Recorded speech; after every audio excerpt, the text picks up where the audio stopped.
Bom, MSCAN 2020/1, questão 20, diz assim: se no passado a atividade física era proibida para quem tinha algum risco cardiovascular, hoje em dia ela virou arma consagrada contra a hipertensão. Sem contar que, de bônus, ainda baixa colesterol, glicemia e afins, que juntos com a pressão alta ameaçam ainda mais o sistema cardiovascular. Para hipertensos, o exercício físico é importante por quê? Bem, o que é hipertensão? Pressão alta. A pressão então sistólica e diastólica, sistólica 120, diastólica 80 é a pressão padrão. Toda vez que esses valores aumentam demais, sistólica, por exemplo, acima de 150, oferece um risco. Então isso é um quadro que caracteriza a hipertensão. Lembrando que ter uma pressão momentaneamente alta é normal, varia, faz parte do dia a dia. Agora, ter a pressão constantemente alta é que é o problema. E qual o sintoma da hipertensão? Lembre-se, não há sintoma. Aquela ideia de que a pressão alta causa dor de cabeça. Não, isso não é verdade.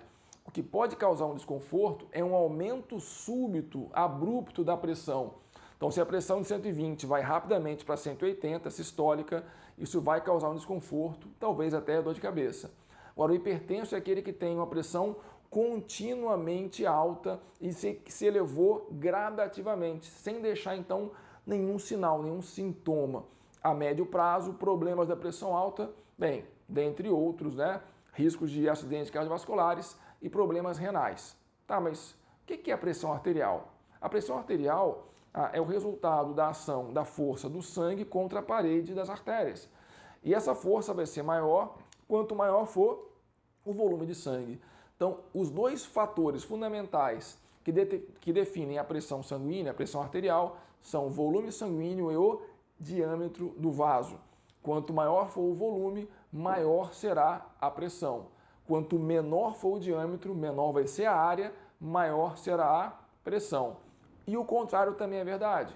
Uma redução do volume sanguíneo faz a pressão arterial cair e um aumento do diâmetro do vaso sanguíneo também faz a pressão arterial cair.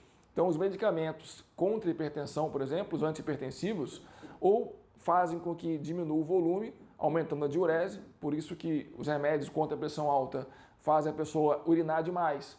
Qual a estratégia? Ao urinar muito, ela perde muita água, há uma redução, portanto, do volume sanguíneo, gerando uma queda da pressão.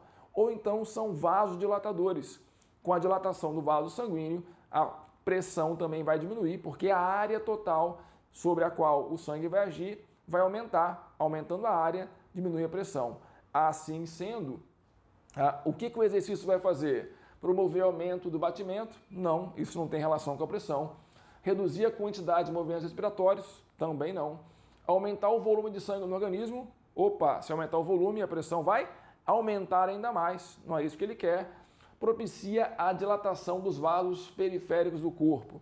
Se os vasos dilatam, a pressão cai. Então, resposta à letra D.